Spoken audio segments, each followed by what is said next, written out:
तो आज हम बात करने वाले हैं टेक्निकल एनालिसिस कोर्स के बारे में। ये कोर्स पर्टिकुलरली स्टूडेंट्स के लिए बनाया गया है जो लोग फाइनेंस इंडस्ट्री में आना चाहते हैं और फाइनेंस में अपना ग्रेजुएशन या पोस्ट ग्रेजुएशन करना चाहते हैं, तो उन लोगों के लिए कोर्स बनाया गया है। सो अगर आप CFA की प्रिपरेशन कर रहे हो या स्टॉक ब्रोकिंग इंडस्ट्री में या हेज फंड इंडस्ट्री में एंटर करने की प्लानिंग कर रहे हो, तो उसके लिए आपको टेक्निकल एनालिसिस की जान पहचान होना जरूरी है। बहुत सारे स्टूडेंट्स की रिक्वेस्ट आ रही थी कि आप टेक्निकल एनालिसिस कवर करिए क्योंकि हमारे सिलेबस में ये चीज़ है। तो इस कोर्स में हम टेक्निकल एनालिसिस को बहुत ही आसान भाषा में आपको समझाएंगे। जैसे कि हम बार बार आप सभी को बताते आए हैं कि स्टॉक मार्केट में पैसा कमाने का एक ही तरीका है और वो है इन्वेस्टमेंट। और इसीलिए हमारे चैनल पे हमने जितने भी वीडियोस डाले हैं वो सारे इन्वेस्टमेंट पर ही है।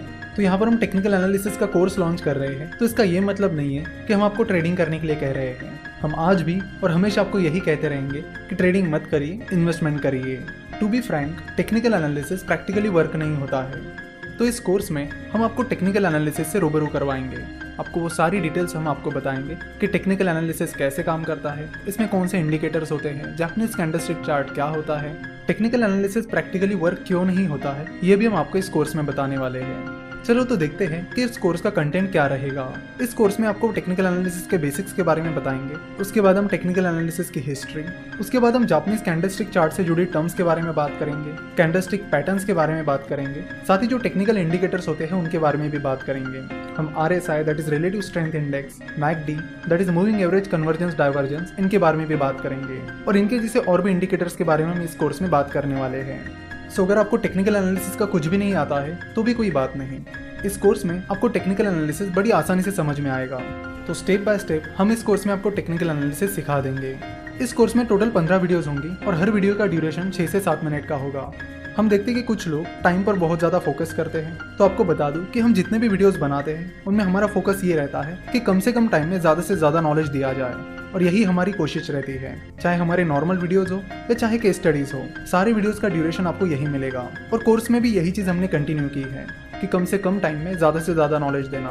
तो टाइम ड्यूरेशन पर फोकस करने की बजाय अब नॉलेज पर फोकस करिए, और फिनोवेशन शुरुआत से ही नॉलेज पर फोकस करती आई है।